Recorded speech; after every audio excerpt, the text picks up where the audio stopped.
همکاری اصلا وجود ندارد و وجود داشتنش نیز از امکانیت بیرون است، هم به طور رسمی و هم به طور غیر رسمی، با در نظر داشت واقعیت فرهنگی سیاسی در داخل تاجیکستان و دوم آن ترتیبی که قانونگذار نیز مقرر کرده است. هدف زایروف یک چیز است، همچون رهبر حزب و ما همچون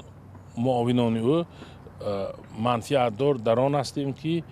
حزب همچون سوبیکت مناسبت های سیاسی و افادهگر دایره های معین اجتماعی قشر جامعه تاجیکستان ارزی وجود داشته باشد و پیامدهای منفی از کردار و رفتار شیرزمانوف علیم در خارج کشور به فعالیت حزب ما تاثیر منفی نرساند و فعالیت آن را خللدار نکند. منظور زایروف این است که نمی بایست که علیم شیرزمانوف در نشست هایی که حزب نهضت اسلامی تاجیکستان در حاشیه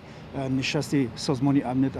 همکاری اروپا در ورشو تشکیل داده است شرکت میکرد. واقعا حزب نهضت اسلامی تاجیکستان در داخل کشور فعالیتش ممنوع اعلان شده است و سببهاش معلوم است و من نمیخواستم که اینجا مفصل حکم دادگاه عالی تاجیکستان را تکرار کنم. اما چون همین گونه میدان و شرایط را نمایندگی سازمان امنیت و همکاری اروپا فراهم آورد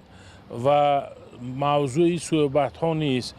معین بودند، شیرزمانوف علیم نه همچون شخصی وکالتدار حزب بلکه شهروندی که قابلیت تحلیلی دارد، مغز دارد و میتواند درباره روندهای